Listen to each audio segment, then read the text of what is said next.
But she, knowing that if once their talk became a jot less formal, she would be hard put to it to withstand his singular charm, was determined, even at the risk of seeming stiff and awkward, to show him that in trying so hard to put her at her ease, he was only wasting his time, with the result that she behaved very boorishly indeed. She was, by nature, singularly gentle and yielding, so that the effort of stealing her heart, and despite her feelings, playing all the while the part of the young bamboo shoot, which though so green and tender cannot be broken, was very painful to her, and finding that she could not longer think of arguments with which to withstand his importunity, she burst into tears, and though he was very sorry for her, it occurred to him that he would not gladly have missed that sight. He longed, however, to console her, but could not think of a way to do so, and said at last, "Why do you treat me so unkindly? It is true that the manner of our meeting was strange, yet I think that fate meant us to meet. It is harsh that you should shrink from me as though the world and you had never met." So he chided her, and she, "If this had happened long ago before my troubles, before my lot was cast, perhaps I should have been glad to take your kindness while it lasted, knowing that you would soon think better of your strange condescension. But now that my course is fixed, what can such meetings bring me save misery and regret? Tell none that you have seen my home," she ended, quoting the old song. Small wonder that she is sad, thought Genji, and he found many a tender way to comfort her. And now the cock began to crow. Out in the courtyard, Genji's men were staggering to their feet, one crying drowsily, "How I should like to go to sleep again," and another, "Make haste there. Bring out his honor's coach." Kai no Kami came out into the yard. "What's all this hurry? It is only when there are women in his party that a man need hasten from a refuge to which the Earth Star has sent him. Why is His Highness setting off in the middle of the night?" Genji was wondering whether such an opportunity would ever occur again. How would he be able even to send her letters? And thinking of all the difficulties that awaited him, he became very despondent. Chujo arrived to fetch her mistress. For a long while he would not let her go, and when at last he handed her over, he drew her back to him, saying, "How can I send news to you? For, madam," he said, raising his voice, that the maid Chujo might hear, "such love as mine, and such pitiless cruelty as yours have never been seen in the world before." Already the birds were singing in good earnest. She could not forget that she was no one, and he a prince, and even now, while he was tenderly entreating her, there came unbidden to her mind the image of her husband, Ionosuke, about whom she generally thought either not at all, or with disdain. To think that even in a dream he might see her now, filled her with shame and terror. It was daylight. Genji went with her to the partition door, indoors, and out there was a bustle of feet. As he closed the door upon her, it seemed to him a barrier that shut him out from all happiness. He dressed and went out onto the balcony. A blind in the western wing was hastily raised. There seemed to be people behind who were looking at him. They could only see him indistinctly across the top of a partition in the veranda. Among them was one, perhaps, whose heart beat wildly as she looked. The moon had not set, and though with dwindled light, still shone crisp and clear in the dawn. It was a daybreak of marvelous beauty, but in the passionless visage of the sky, men read only their own comfort or despair, and Genji, as with many backward glances he went upon his way, paid little heed to the beauty of the dawn. He would send her a message? No, even that was utterly impossible. And so In great unhappiness, he returned to his wife's house. He would gladly have slept a little, but could not stop trying to invent some way of seeing her again, or when that seemed hopeless, imagining to himself all that must now be going on in her mind. She was no great beauty, Genji reflected, and yet one could not say that she was ugly. Yes, she was in every sense a member of that middle class upon which Uma no Kami had given them so complete a dissertation.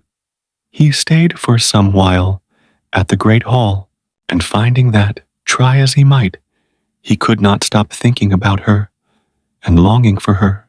At last, in despair, he sent for Ki no Kami and said to him, "Why do you not let me have that boy in my service? The Chunagon's son, whom I saw at your house. He is a likely-looking boy, and I might make him my body servant, or even recommend him to the emperor." "I am sensible of your kindness," said Ki no Kami. "I will mention what you have said to the boy's sister." This answer irritated Genji, but he continued, "And has this lady given you stepbrothers, my lord?" "Sir, she has been married these 2 years, but has had no child. It seems that in making this marriage, she disobeyed her father's last injunctions, and this has set her against her husband." Genji: "That is sad indeed. I am told that she is not ill-looking. Is that so?" Kai no Kami: "I believe she is considered quite passable, but I have had very little to do with her. Intimacy between step-children and step-parents is indeed proverbially difficult." 5 or 6 days afterwards, Ki no Kami brought the boy. He was not exactly handsome, but he had great charm and, thought Genji, an air of distinction. The prince spoke very kindly to him, and soon completely won his heart. To Genji's many questions about his sister, he made such answers as he could, and when he seemed embarrassed or tongue-tied, Genji found some less direct way of finding out what he wanted to know, and soon put the boy at his ease. For though he vaguely realized what was going on, and thought it rather odd, he was so young that he made no effort to understand it, and without further question, carried back a letter from Genji to his sister. She was so much agitated by the sight of it that she burst into tears and, lest her brother should perceive them, held the letter in front of her face while she read it. It was very long. Among much else, it contained the verse, "Would that I might dream that dream again. Alas, since first this wish was mine, not once have my eyelids closed in sleep." She had never seen such beautiful writing, and as she read, a haze clouded her eyes. What incomprehensible fate had first dragged her down to be the wife of Azurio, and then for a moment raised her so high? Still pondering, she went to her room. Next day, Genji again sent for the boy, who went to his sister saying, "I am going to Prince Genji. Where is your answer to his letter?" "Tell him," she answered, "that there is no one here who reads such letters." The boy burst out laughing. "Why, you silly, how could I say such a thing to him? He told me himself to be sure to bring an answer." It infuriated her to think that Genji should have thus taken the boy into his confidence, and she answered angrily, "He has no business to talk to you about such things at your age. If that is what you talk about, you had better not go to him any more." "But he sent for me," said the boy, and started off. "I was waiting for you all yesterday," said Genji, when the boy returned. "Did you forget to bring the answer?" "Did you forget to come?" The child blushed and made no reply. "And now?" "She said there is no one at home who reads such letters." "How silly. What can be the use of saying such things?" And he wrote another letter and gave it to the boy, saying, I expect you do not know that I used to meet your sister before her marriage. She treats me in this scornful fashion because she looks upon me as a poor-spirited, defenseless creature, whereas she has now a mighty deputy governor to look after her. But I hope that you will promise to be my child, not his, for he is very old and will not be able to take care of you for long." The boy was quite content with this explanation and admired Genji more than ever. The prince kept him always at his side, even taking him to the palace, and he ordered his chamberlain to see to it that he was provided with a little court suit. Indeed, he treated him just as though he were his own child. Genji continued to send letters, but she, thinking that the boy, young as he was, might easily allow a message to fall into the wrong hands, and that then she would lose her fair name to no purpose, feeling too that however much he desired it, between persons so far removed in rank, there could be no lasting union. She answered his letters only in the most formal terms. Dark though it had been during most of the time they were together, she yet had a clear recollection of his appearance, and could not deny to herself that she thought him uncommonly handsome. But she very much doubted if he on his side really knew what she was like. Indeed, she felt sure that the next time they met, he would think her very plain, and all would be over. Genji, meanwhile, thought about her continually. He was forever calling back to memory each incident of that one meeting, and every recollection filled him with longing and despair. He remembered how sad she had looked when she spoke to him of herself, and he longed to make her happier. He thought of visiting her in secret, but the risk of discovery was too great, and the consequences likely to be more fatal to her even than to himself. He had been many days at the palace, when at last the Earth Star again barred the road to his home. He set out at once, but on the way pretended that he had just remembered the unfavorable posture of the stars. There was nothing to do but seek shelter again in the house on the middle river. Kai no Kami was surprised, but by no means ill-pleased, for he attributed Genji's visit to the amenity of the little pools and fountains which he had constructed in his garden. Genji had told the boy in the morning that he intended to visit the middle river, and since he had now become the prince's constant companion, he was sent for at once to wait upon him in his room. He had already given a message to his sister, in which Genji told her of his plan. She could not but feel flattered at the knowledge that it was on her account he had contrived this ingenious excuse for coming to the house. Yet she had, as we have seen, for some reason got it into her head that at a leisurely meeting she would not please him as she had done at that first fleeting and dreamlike encounter, and she dreaded adding a new sorrow to the burden of her thwarted and unhappy existence. Too proud to let him think that she had posted herself in waiting for him, she said to her servants, while the boy was busy in Genji's room, "I do not care to be at such close quarters with our guest. Besides, I am stiff, and would like to be massaged. I must go where there is more room." And so saying, she made them carry her things to the maid Chujo's bedroom in the cross wing. Genji had purposely sent his attendants early to bed, and now that all was quiet, he hastened to send her a message. But the boy could not find her. At last, when he had looked in every corner of the house, he tried the cross wing, and succeeded in tracking her down to Chujo's room. It was too bad of her to hide like this, and half in tears, he gasped out, "Oh, how can you be so horrid? What will he think of you? You have no business to run after me like this." she answered angrily. It is very wicked for children to carry such messages. But, she added, you may tell him I am not well, that my ladies are with me, and I am going to be massaged.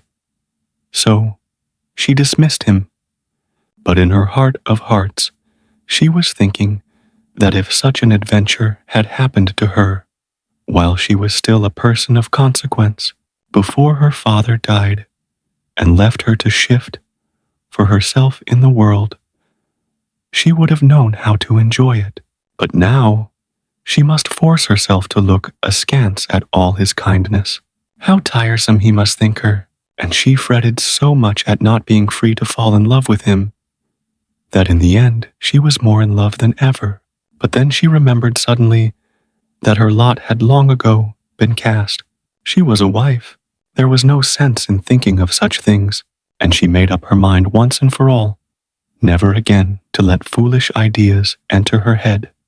Genji lay on his bed, anxiously waiting to see with what success so young a messenger would execute his delicate mission. When at last the answer came, astonished at this sudden exhibition of coldness, he exclaimed in deep mortification, "This is a disgrace, a hideous disgrace."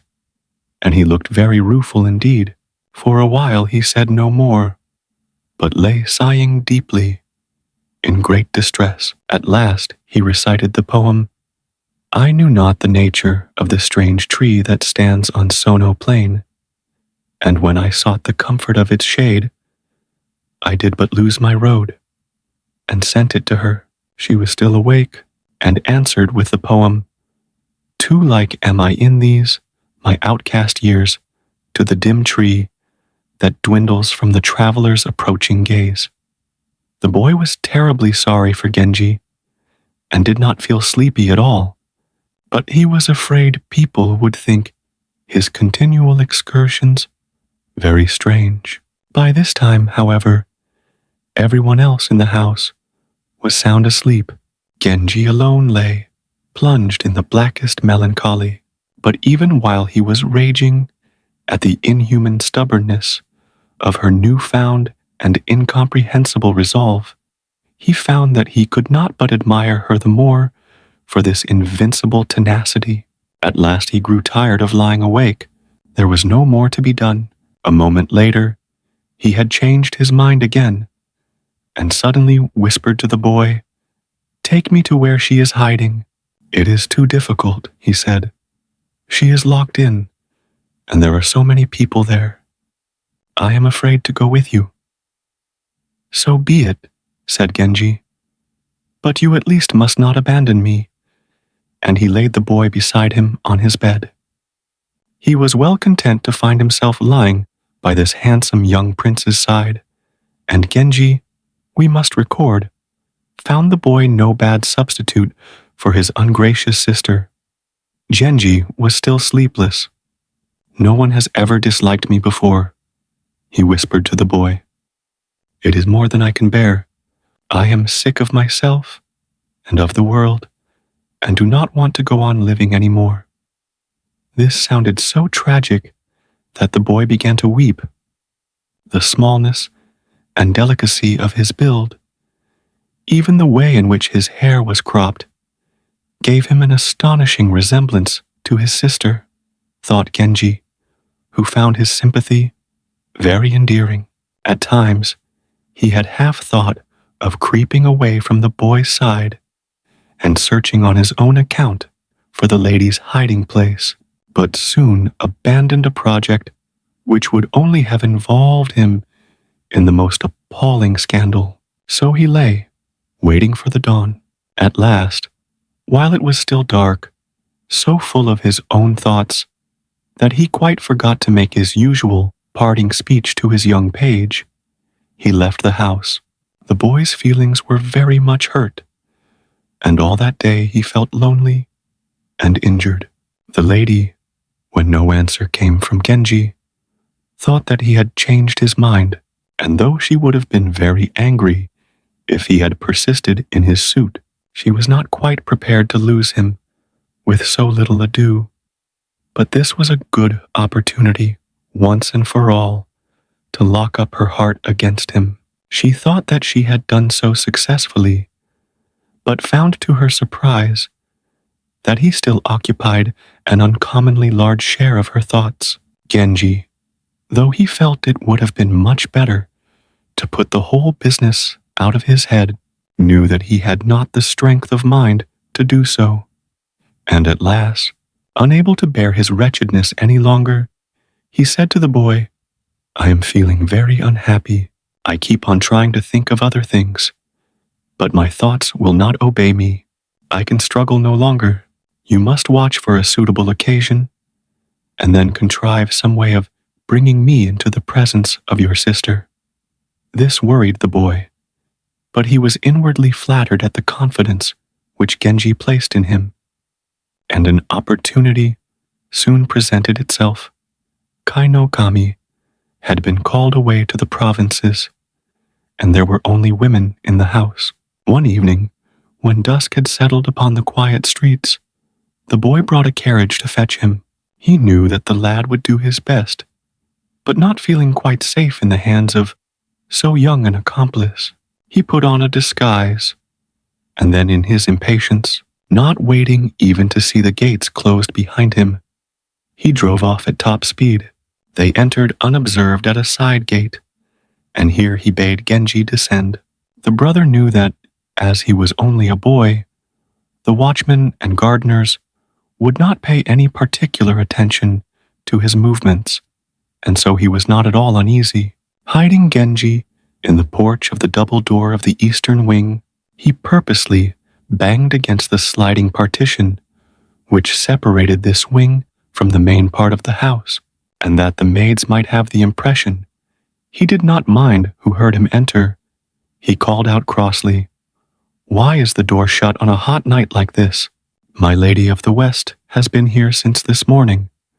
She is playing Go with my other lady."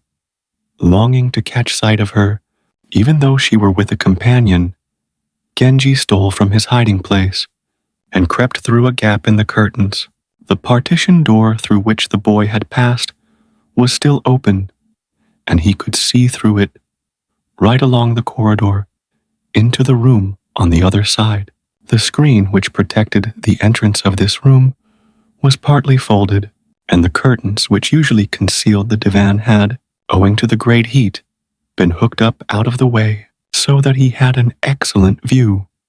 The lady sitting near the lamp, half leaning against the middle pillar, must, he supposed, be his beloved. He looked closely at her. She seemed to be wearing an unlined dark purple dress, with some kind of scarf thrown over her shoulders. The poise of her head was graceful, but her extreme smallness had the effect of making her seem somewhat insignificant. She seemed to be trying all the while to hide her face from her companion, and there was something furtive about the movements of her slender hands, which she seemed never to show for more than a moment. Her companion was sitting right opposite him, and he could see her perfectly. She wore an underdress of thin white stuff, and thrown carelessly over it a cloak embroidered with red and blue flowers. The dress was not fastened in front, showing a bare neck and breast, showing even the little red sash which held up her drawers. She had indeed an engagingly free and easy air. Her skin was very white and delicate. She was rather plump, but tall and well-built. The poise of her head and angle of her brow were faultless. The expression of her mouth and eyes was very pleasing, and her appearance altogether most delightful. Her hair grew very thick, but was cut short, so as to hang on a level with her shoulders. It was very fine and smooth. How exciting it must be to have such a girl for one's daughter. Small wonder if Iyo no Kami was proud of her. If she was a little less restless, he thought, she would be quite perfect. The game was nearly over. She was clearing away the unwanted pieces. She seemed to be very excitable, and was making a quite unnecessary commotion about the business. Wait a little, said her companion very quietly. Here there is a stalemate. My only move is to counterattack over there. It is all over, said the other impatiently. I am beaten. Let us count the score. And she began counting. 10, 20, 30, 40 on her fingers. Genji could not help remembering the old song about the wash house at Iyo. 8 tubs to the left, 9 tubs to the right, and as this lady of Iyo, determined that nothing should be left unsettled, went on stolidly counting her losses and gains, he thought her for the moment slightly common. It was strange to contrast her with Utsusemi, who sat silent, her face half covered, so that he could scarcely discern her features. But when he looked at her fixedly, she, as though uneasy, under this gaze of which she was not actually aware, shifted in her seat and showed him her full profile. Her eyelids gave the impression of being a little swollen, and there was at places a certain lack of delicacy in the lines of her features, while her good points were not visible. But when she began to speak, it was as though she were determined to make amends for the deficiencies of her appearance, and show that she had, if not so much beauty, at any rate more sense than her companion. The latter was now flaunting her charms with more and more careless abandonment.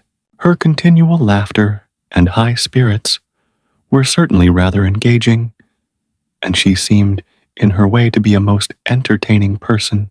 He did not imagine that she was very virtuous, but that was far from being altogether a disadvantage.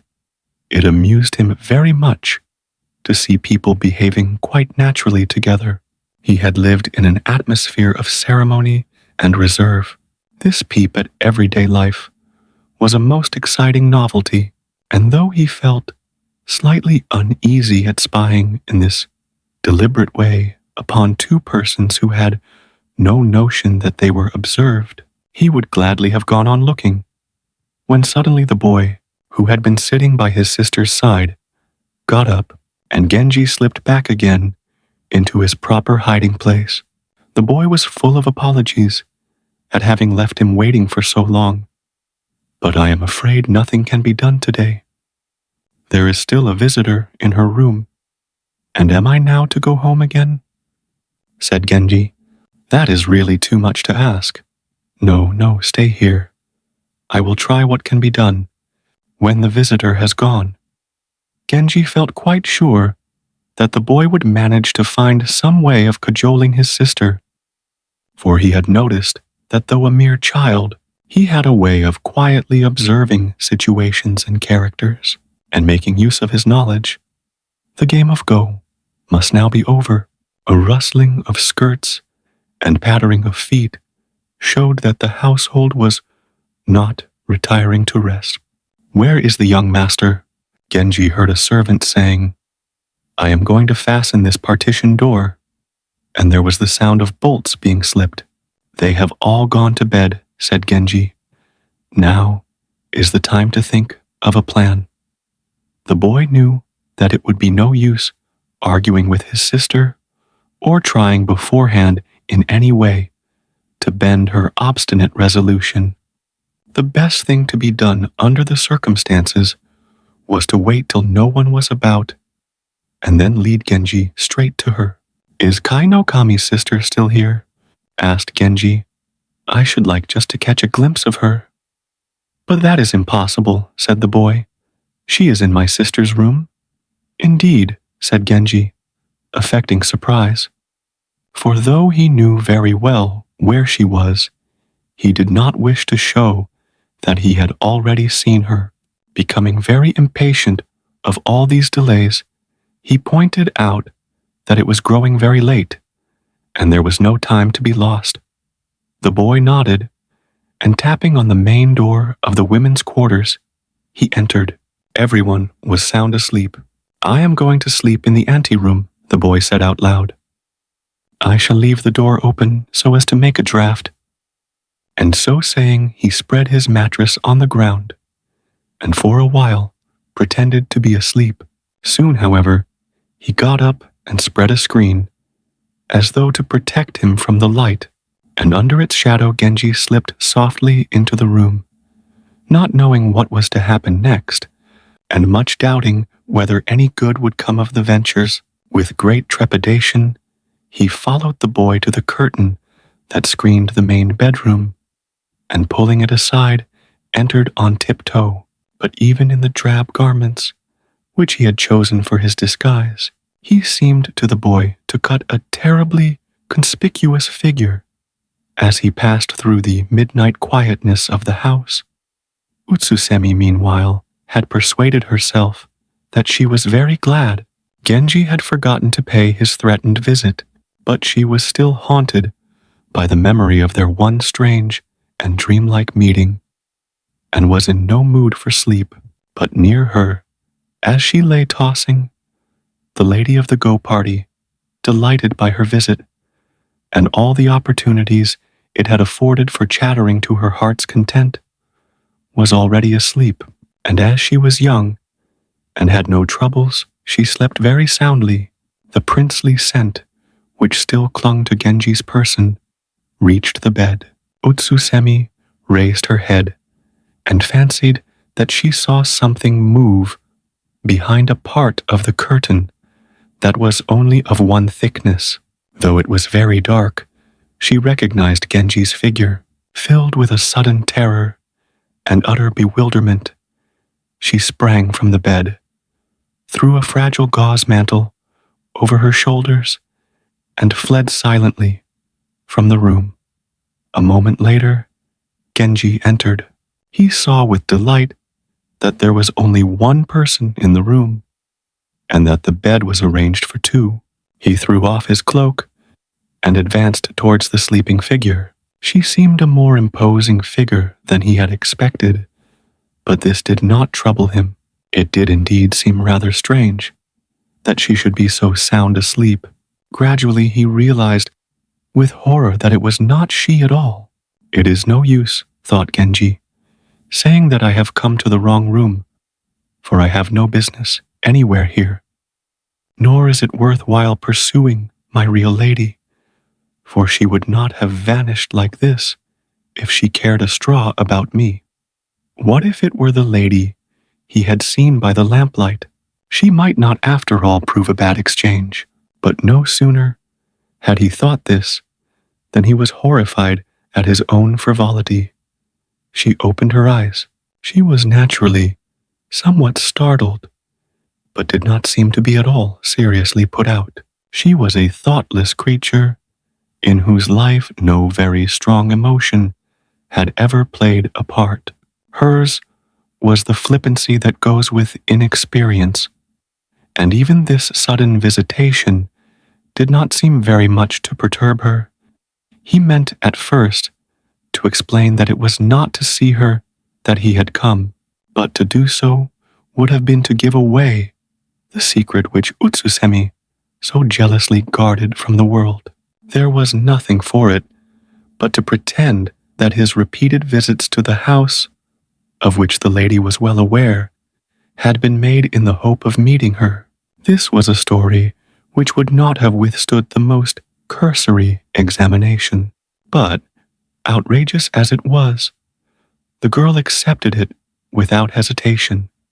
He did not by any means dislike her, but at that moment all his thoughts were busy with the lady who had so mysteriously vanished. No doubt she was congratulating herself in some safe hiding place upon the absurd situation in which she had left him. Really, she was the most obstinate creature in the world. What was the use of running after her? But all the same, she continued to obsess him. But the girl in front of him was young and gay and charming. They were soon getting on very well together. Is not this kind of thing much more amusing than what happens with people whom one knows? Asked Genji a little later. Do not think unkindly of me. Our meeting must for the present remain a secret.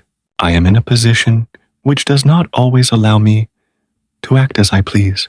Your people, too, would no doubt interfere if they should hear of it, which would be very tiresome. Wait patiently, and do not forget me." These rather tepid injunctions did not strike her as at all unsatisfactory, and she answered very seriously, "I am afraid it will not be very easy for me even to write to you. People would think it very odd. Of course we must not let ordinary people into our secret," he answered. "But there is no reason why this little page should not sometimes carry a message."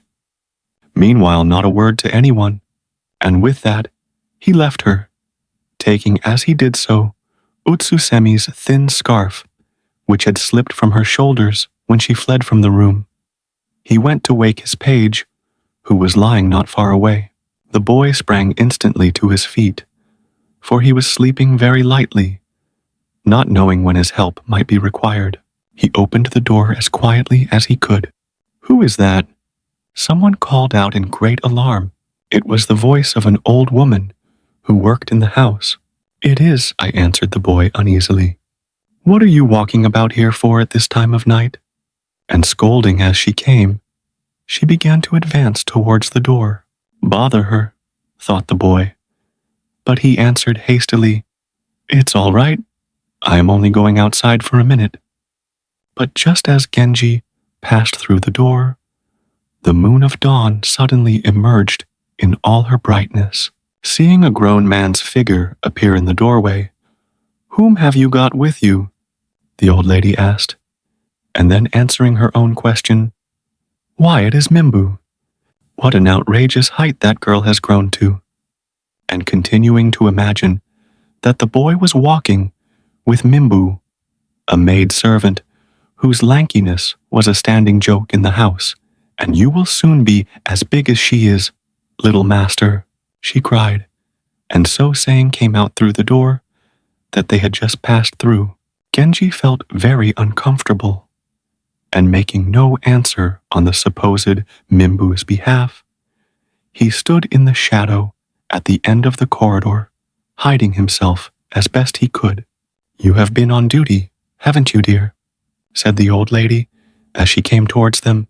"I have been terribly bad with the colic since yesterday, and was lying up, but they were short-handed last night, and I had to go and help, though I did feel very queer all the while."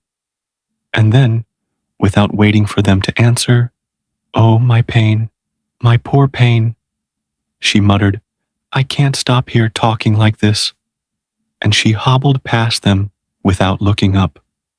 So narrow an escape made Genji wonder more than ever whether the whole thing was worthwhile. He drove back to his house, with the boy riding as his postilion. Here he told him the story of his evening's adventure. "A pretty mess you made of it." And when he had finished scolding the boy for his incompetence, he began to rail at the sister's irritating prudishness. The poor child felt very unhappy, but could think of nothing to say in his own or his sister's defense. "I am utterly wretched," said Genji. "It is obvious that she would not have behaved as she did last night, unless she absolutely detested me, but she might at least have the decency to send civil answers to my letters. Oh well, I suppose Ayonokami is the better man." So he spoke, thinking that she desired only to be rid of him. Yet when at last he lay down to rest, he was wearing her scarf hidden under his dress. He had put the boy by his side, and after giving much vent to his exasperation, he said at last, "I am very fond of you, but I am afraid in future I shall always think of you in connection with this hateful business, and that will put an end to our friendship." He said it with such conviction that the boy felt quite forlorn. For a while they rested, but Genji could not sleep, and at dawn he sent in haste for his inkstone. He did not write a proper letter, but scribbled on a piece of folded paper, in the manner of a writing exercise, a poem in which he compared the scarf which she had dropped in her flight to the dainty husk which the cicada sheds on some bank beneath a tree. The boy picked the paper up and thrust it into the folds of his dress. Genji was very much distressed at the thought of what the other lady's feelings must be, but after some reflection, he decided that it would be better not to send any message. The scarf, to which still clung the delicate perfume of its owner, he wore for long afterwards beneath his dress. When the boy got home, he found his sister waiting for him in very ill humor. "It was not your doing that I escaped from the odious quandary in which you landed me, and even so, pray, what explanation can I offer to my friend? A fine little clown. The prince must think you now. I hope you are ashamed of yourself." Despite the fact that both parties were using him so ill, the boy drew the rescued verses from out the folds of his dress and handed them to her. She could not forbear to read them. What of this discarded mantle? Why should he speak of it? The coat that the fishers of Iseo left lying upon the shore. Those were the words that came into her mind, but they were not the clue. She was sorely puzzled. Meanwhile, the lady of the West was feeling very ill at ease. She was longing to talk about what had happened, but must not do so, and had to bear the burden of her impatience all alone. The arrival of Utsusemi's brother put her into a great state of excitement. No letter for her. She could not understand it at all. And for the first time a cloud settled upon her gay, confiding heart.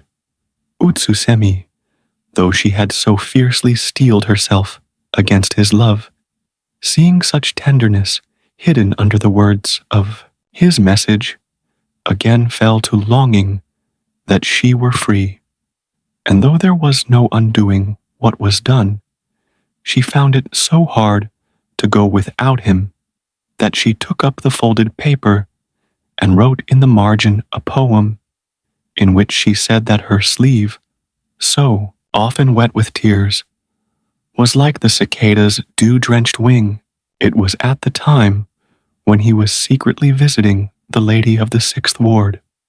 One day on his way back from the palace, he thought that he would call upon his foster mother, who, having for a long while been very ill, had become a nun. She lived in the 5th ward. After many enquiries, he managed to find the house, but the front gate was locked, and he could not drive in. He sent one of his servants for Koremitsu, his foster nurse's son, and while he was waiting, began to examine the rather wretched-looking by-street. The house next door was fenced with a new paling, above which, at one place, were 4 or 5 panels of open trellis work, screened by blinds, which were very white and bare. Through chinks in these blinds, a number of foreheads could be seen.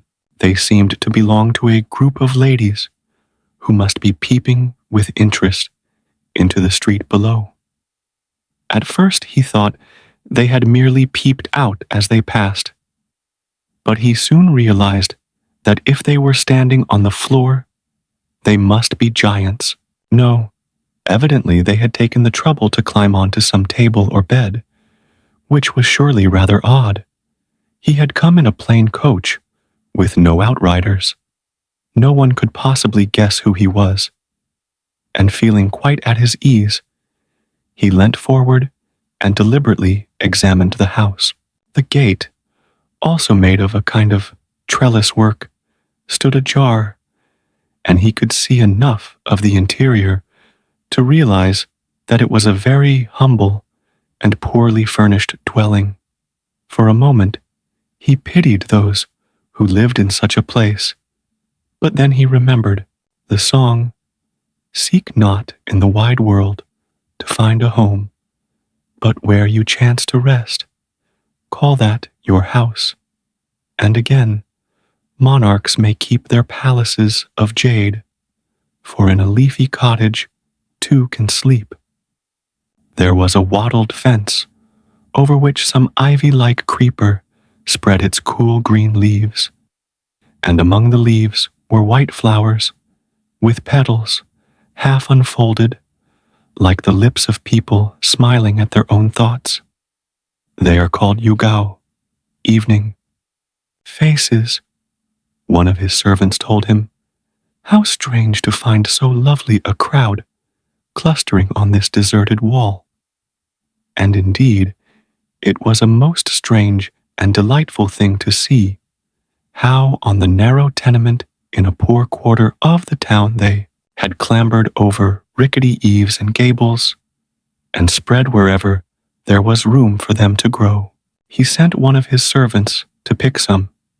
The man entered at the half-opened door and had begun to pluck the flowers when a little girl in a long yellow tunic came through a quite genteel sliding door, and holding out towards Genji's servant a white fan heavily perfumed with incense, she said to him, "Would you like something to put them on? I am afraid you have chosen a wretched-looking bunch."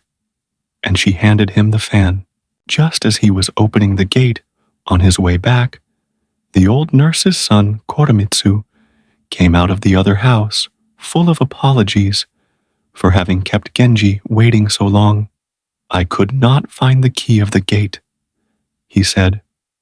"Fortunately, the people of this humble quarter were not likely to recognize you and press or stare, but I am afraid you must have been very much bored waiting in this hugger-mugger back street." And he conducted Genji into the house.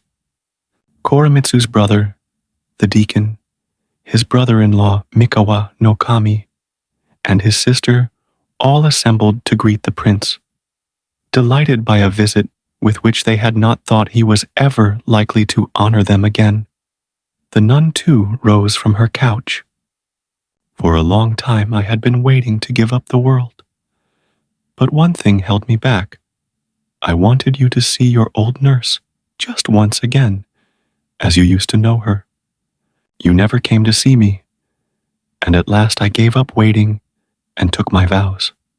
Now, in reward for the penances which my order enjoins, I have got back a little of my health, and having seen my dear young master again, I can wait with a quiet mind for the Lord Amida's light." And in her weakness, she shed a few tears. "I heard some days ago," said Genji, "that you were very dangerously ill and was in great anxiety. It is sad now to find you in this penitential garb. You must live longer yet and see me rise in the world, that you may be born again, high in the ninth sphere of Amida's paradise. For they say that those who died with longings unfulfilled are burdened with an evil karma in their life to come. People such as old nurses regard even the most blackguardly and ill-favored foster children as prodigies of beauty and virtue. Small wonder, then, if Genji's nurse, who had played so great a part in his early life, always regarded her office as immensely honorable and important, and tears of pride came into her eyes while he spoke to her. The old lady's children thought it very improper that their mother, having taken holy orders, should show so lively an interest in a human career. Certain that Genji himself would be very much shocked, they exchanged uneasy glances. He was, on the contrary, deeply touched. "When I was a child," he said, "those who were dearest to me were early taken away, and although there were many who gave a hand to my upbringing, it was to you only, dear nurse, that I was deeply and tenderly attached. When I grew up, I could not any longer be often in your company. I have not even been able to come here and see you as often as I wanted to. But in all the long time which has passed since I was last here, I have thought a great deal about you and wished that life did not force so many bitter partings upon us. So he spoke tenderly. The princely scent of the sleeve, which he had raised to brush away his tears, filled the low and narrow room, and even the young people, who had till now been irritated by their mother's obvious pride at having been the nurse of so splendid a prince, found themselves in tears. Having arranged for continual masses to be said on the sick woman's behalf, he took his leave, ordering Koremitsu to light him with a candle. As they left the house, he looked at the fan upon which the white flowers had been laid. He now saw that there was writing on it, a poem carelessly but elegantly scribbled. The flower that puzzled you was but the yugao, strange beyond knowing in its dress of shining dew. It was written with a deliberate negligence, which seemed to aim at concealing the writer's status and identity. But for all that, the hand showed a breeding and distinction which agreeably surprised him. "Who lives in the house on the left?" he asked. Koremitsu, who did not at all want to act as a go-between, replied that he had only been at his mother's for 5 or 6 days, and had been so much occupied by her illness that he had not asked any questions about the neighbors. "I want to know for a quite harmless reason," said Genji. "There is something about this fan which raises a rather important point. I positively must settle it. You would oblige me by making inquiries from someone who knows the neighborhood." Koremitsu went at once to the house next door and sent for the steward. "This house," the man said, "belongs to a certain titular prefect. He is living in the country, but my lady is still here, and as she is young and loves company, her brothers who are in service at the court often come here to visit her. And that is about all one can expect a servant to know," said Koremitsu when he repeated this information. It occurred at once to Genji that it was one of these courtiers who had written the poem. Yes, there was certainly a self-confident air in the writing. It was by someone whose rank entitled him to have a good opinion of himself. But he was romantically disposed.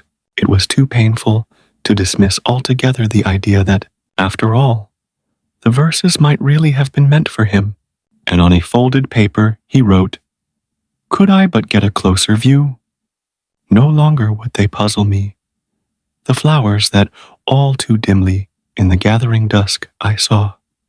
This he wrote in a disguised hand and gave to his servant.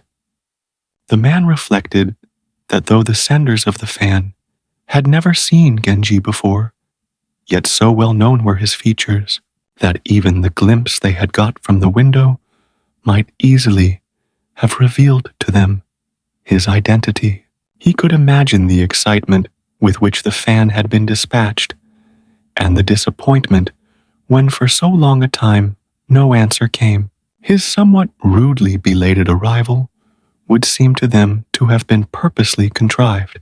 They would all be agog to know what was in the reply, and he felt very nervous as he approached the house. Meanwhile, lighted only by a dim torch, Genji quietly left his nurse's home. The blinds of the other house were now drawn, and only the firefly glimmer of a candle shone through the gap between them.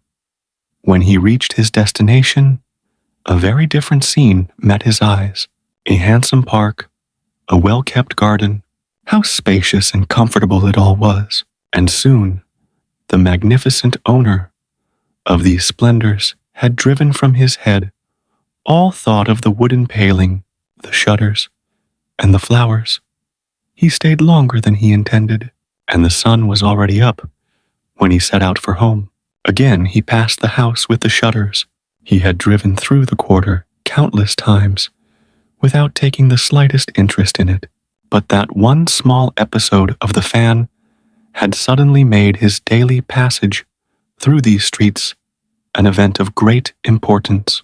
He looked about him eagerly and would have liked to know who lived in all the houses. For several days, Koremitsu did not present himself at Genji's palace. When at last he came, he explained that his mother was growing much weaker, and it was very difficult for him to get away. Then drawing nearer, he said in a low voice, "I made some further inquiries, but could not find out much.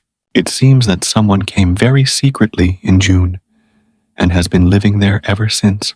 But who she really is, not even her own servants know. I have once or twice peeped through a hole in the hedge and caught a glimpse of some young women, but their skirts were rolled back and tucked in at their belts. So I think they must have been waiting maids. Yesterday, some while after sunset, I saw a lady writing a letter. Her face was calm, but she looked very unhappy, and I noticed that some of her women were secretly weeping." Genji was more curious than ever. Though his master was of a rank which brought with it great responsibilities, Koremitsu knew that, in view of his youth and popularity, the young prince would be thought to be positively neglecting his duty if he did not indulge in a few escapades, and that everyone would regard his conduct as perfectly natural and proper, even when it was such as they would not have dreamed of permitting to ordinary people. Hoping to get a little further information, he said, I found an excuse for communicating with her, and received in reply a very well-worded answer in a cultivated hand. She must be a girl of quite good position. You must find out more, said Genji. I shall not be happy till I know all about her. Here, perhaps, was just such a case as they had imagined on that rainy night.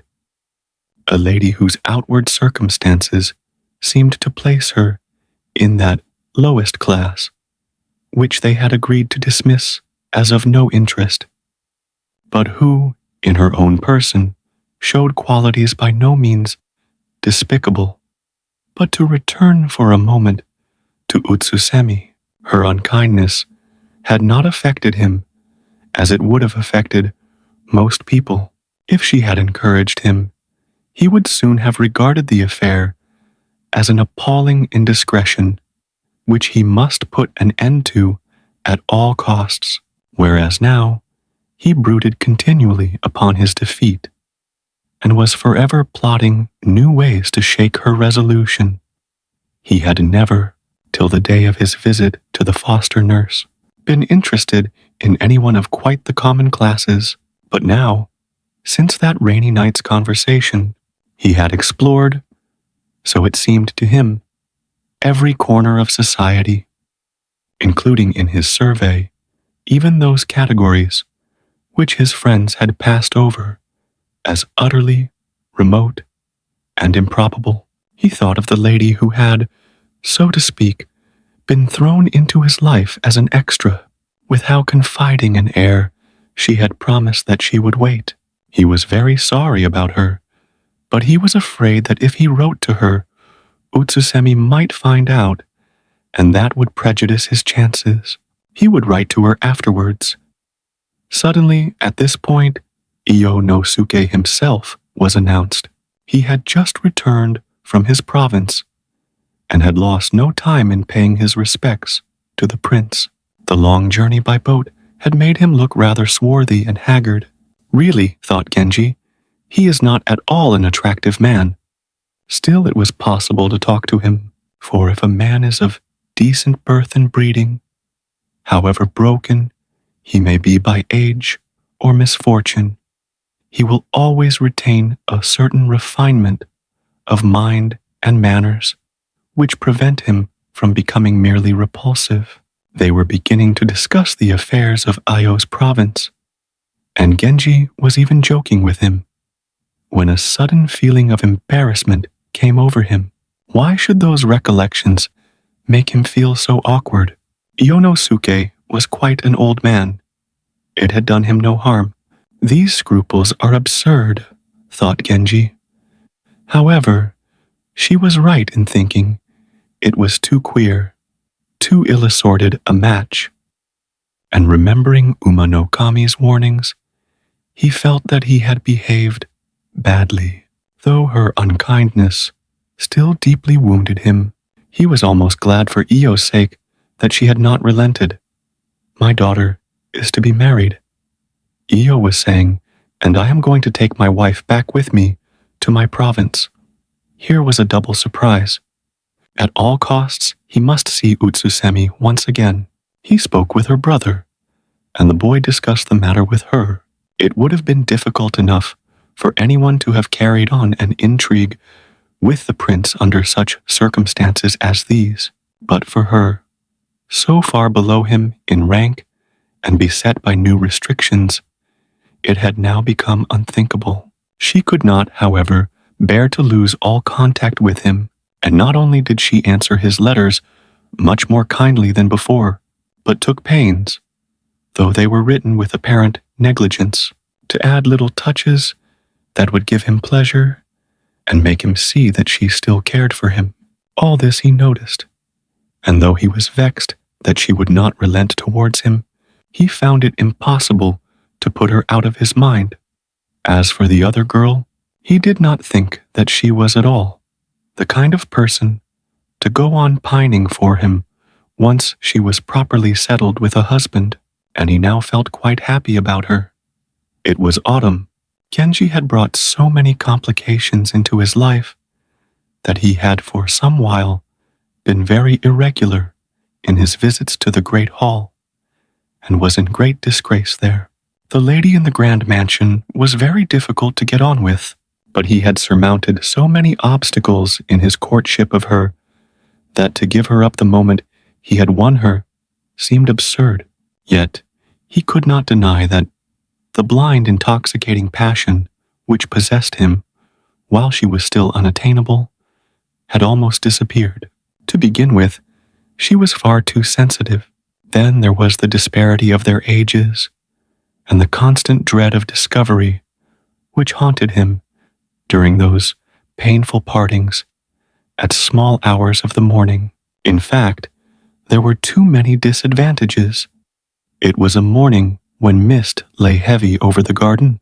After being many times roused, Genji at last came out of Rokujo's room, looking very cross and sleepy. One of the maids lifted part of the folding shutter, seeming to invite her mistress to watch the prince's departure. Rokujo pulled aside the bed curtains, and tossing her hair back over her shoulders, looked out into the garden. So many lovely flowers were growing in the borders that Genji halted for a while to enjoy them. How beautiful he looked, standing there, she thought. As he was nearing the portico, the maid who had opened the shutters came and walked by his side. She wore a light green skirt, exquisitely matched to the season and place. It was so hung as to show to great advantage the grace and suppleness of her stride. Genji looked round at her. "Let us sit down for a minute on the railing here in the corner," he said. "She seems very shy," he thought, "but how charmingly her hair falls about her shoulders." And he recited the poem, "Though I would not be thought to wander heedlessly from flower to flower, yet this morning's pale convolvulus I fain would pluck." As he said the lines, he took her hand, and she answered with practiced ease, "You hasten, I observe, to admire the morning flowers while the mist still lies about them," thus parrying the compliment by a verse which might be understood either in a personal or general sense. At this moment, a very elegant page, wearing the most bewitching baggy trousers, came among the flowers, brushing the dew as he walked, and began to pick a bunch of the convolvuli. Genji longed to paint the scene. No one could see him without pleasure.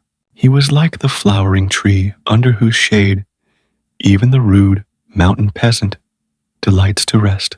And so great was the fascination he exercised that those who knew him longed to offer him whatever was dearest to them.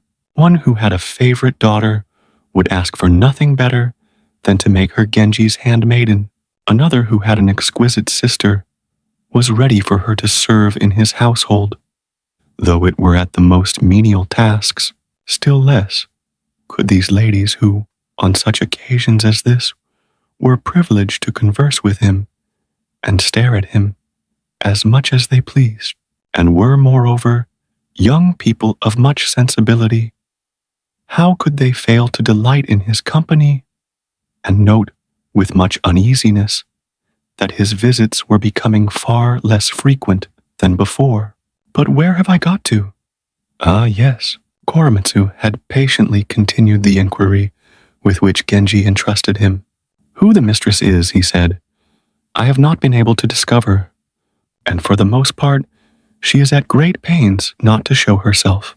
But more than once in the general confusion, when there was the sound of a carriage coming along past that great row of tenement houses, and all the maidservants were peering out into the road, the young lady, whom I supposed to be the mistress of the house, slipped out along with them. I could not see her clearly, but she seemed to be very pretty.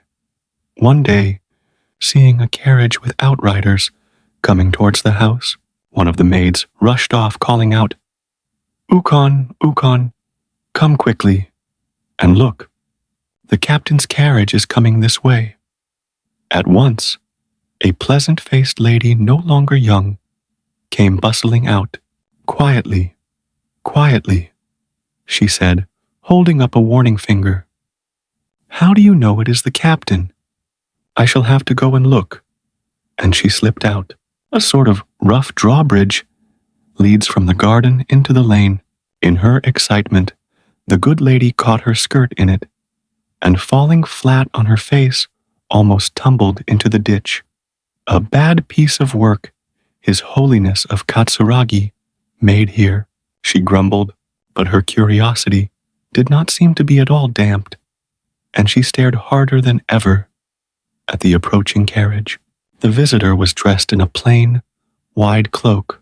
He had attendants with him, whose names the excited servant girls called out, as one after another they came near enough to be recognized.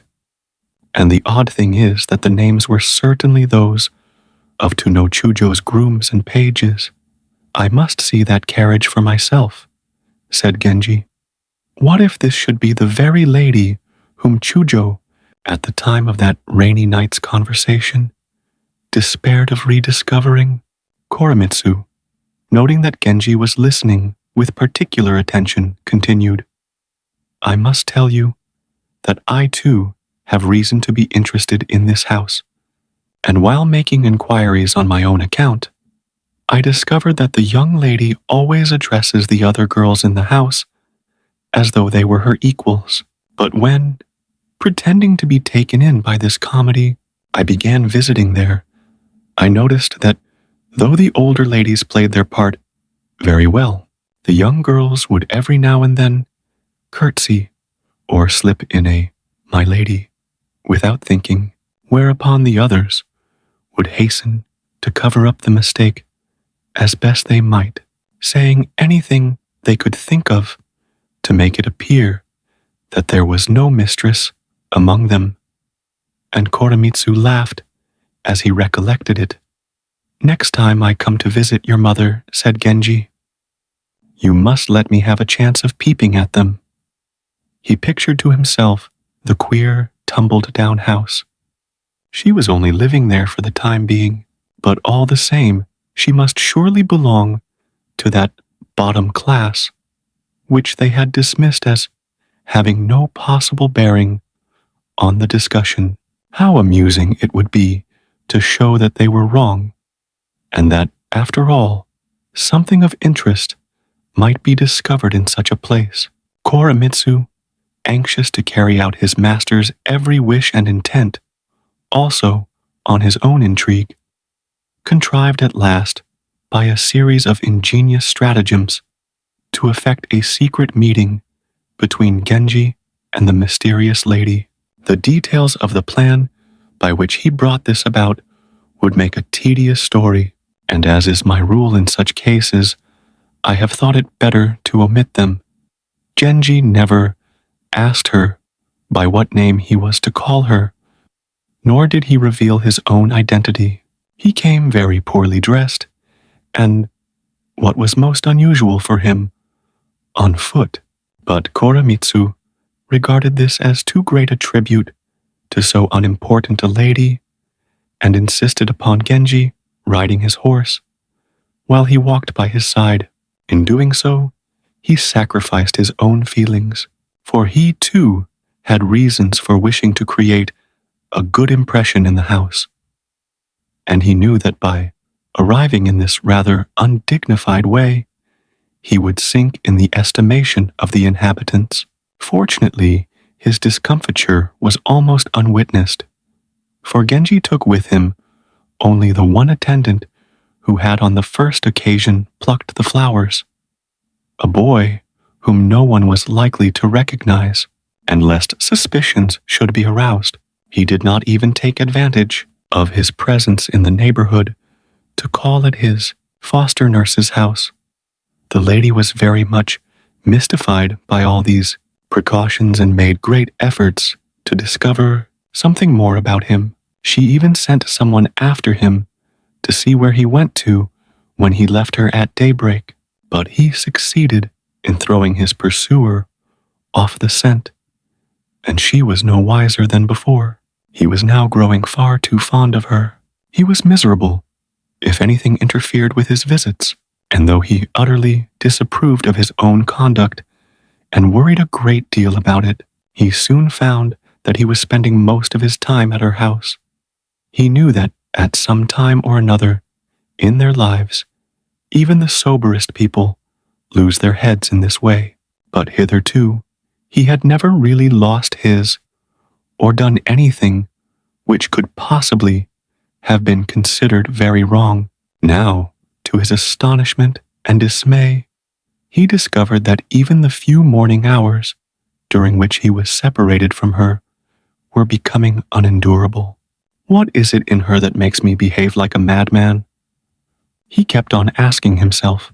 She was astonishingly gentle and unassuming, to the point even of seeming rather apathetic, rather deficient perhaps in depth of character and emotion. And though she had a certain air of girlish inexperience, it was clear that he was not by any means her first lover, and certainly she was rather plebeian. What was it exactly that so fascinated him? He asked himself the question again and again, but found no answer. She, for her part, was very uneasy to see him come to her thus, in shabby old hunting clothes, trying always to hide his face, leaving while it was still dark and everyone was asleep. He seemed like some demon lover in an old ghost tale, and she was half afraid. But his smallest gesture showed that he was someone out of the ordinary, and she began to suspect that he was a person of high rank who had used Koremitsu as his go-between. But Koremitsu obstinately pretended to know nothing at all about his companion, and continued to amuse himself by frequenting the house on his own account. What could it mean? She was dismayed at this strange love-making with she knew not whom, but about her too there was something fugitive, insubstantial. Genji was obsessed by the idea that just as she had hidden herself in this place, so one day she would once more vanish and hide, and he would never be able to find her again. There was every sign that her residence here was quite temporary. He was sure that when the time came to move, she would not tell him where she was going. Of course, her running away would be proof that she was not worth bothering about any more, and he ought, thankful for the pleasure they had had together, simply to leave the matter at that. But he knew that this was the last thing he would be likely to do. People were already beginning to be suspicious, and often for several nights running, he was unable to visit her. This became so intolerable that in his impatience he determined to bring her secretly to the Nijo Inn. There would be an appalling outcry if she were discovered, but that must be risked. I am going to take you somewhere very nice, where no one will disturb us, he said at last. No, no, she cried. Your ways are so strange. I should be frightened to go with you. She spoke in a tone of childish terror, and Genji answered smiling. One or the other of us must be a fox in disguise. Here is a chance to find out which it is. He spoke very kindly, and suddenly, in a tone of absolute submission, she consented to do whatever he thought best. He could not but be touched at her willingness to follow him in what must appear to her to be the most hazardous and bizarre adventure. Again, he thought of Tuno Chujo's story on that rainy night, and could not doubt that this must indeed be Chujo's fugitive lady, but he saw that she had some reason for wishing to avoid all questions about her past, and he restrained his curiosity. So far as he could see, she showed no signs of running away, nor did he believe that she would do so as long as he was faithful. To know Chujo, after all, had for months on end left her to her own devices, but he felt that if for an instant she suspected him of the slightest leaning in any other direction, it would be a bad business. It was the 15th night of the 8th month. The light of an unclouded full moon shone between the ill-fitting planks of the roof and flooded the room. What a queer place to be lying in, thought Genji, as he gazed round the garret, so different from any room he had ever known before. It must be almost day. In the neighboring houses, people were beginning to stir, and there was an uncouth sound of peasant voices. Eh, how cold it is! I can't believe we shall do much with the crops this year. I don't know what's going to happen about my carrying trade, said another. Things look very bad. Then, banging on the wall of another house, Wake up, neighbor. Time to start. Did he hear, do you think? And they rose, and went off each to the wretched task by which he earned his bread. All this clatter and bustle going on so near her made the lady very uncomfortable, and indeed so dainty and fastidious. A person must often in this miserable lodging have suffered things which would make her long to sink through the floor. But however painful, disagreeable, or provoking were the things that happened, she gave no sign of noticing them.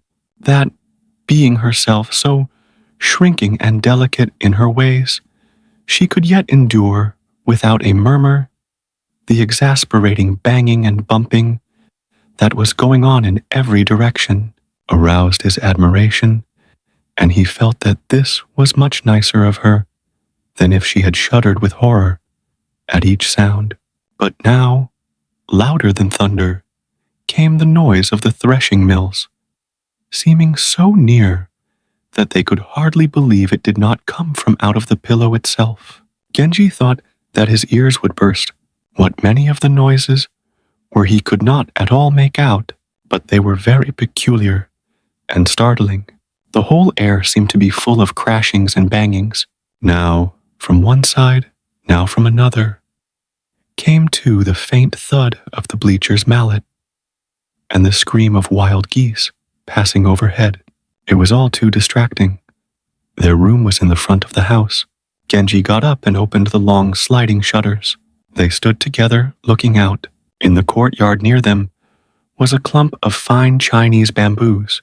Dew lay thick on the borders, glittering here no less brightly than in the great gardens to which Genji was better accustomed. There was a confused buzzing of insects. Crickets were chirping in the wall. He had often listened to them, but always at a distance. Now, singing so close to him, they made a music which was unfamiliar, and indeed seemed far lovelier than that with which he was acquainted.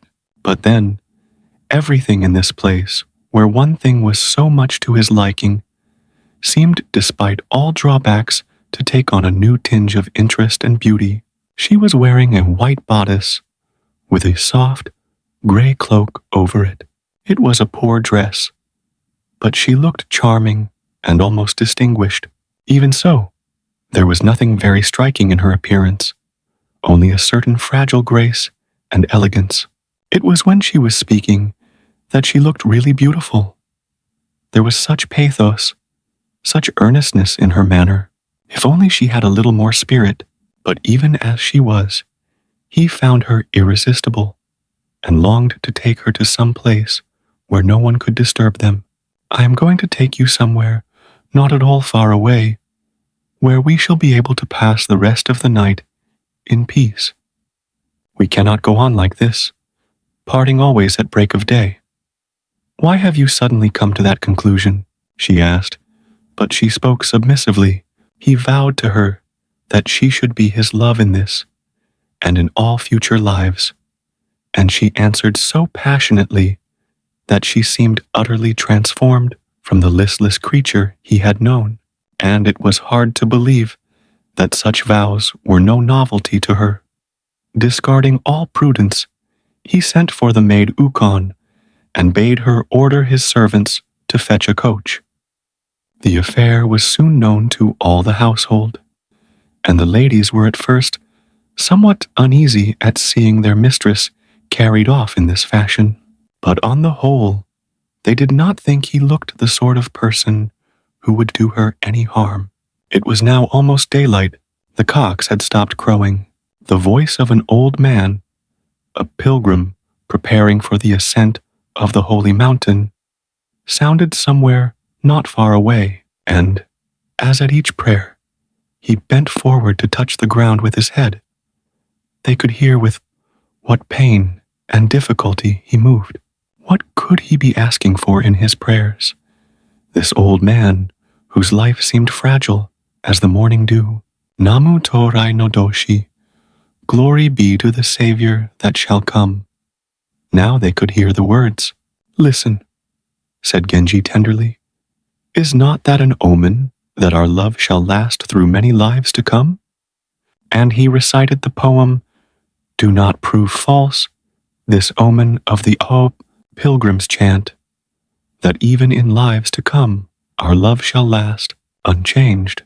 Then, unlike the lovers in the everlasting wrong who prayed that they might be as the twin birds that share a wing, for they remembered that this story had ended very sadly, they prayed, May our love last till Maitreya comes as a Buddha into the world.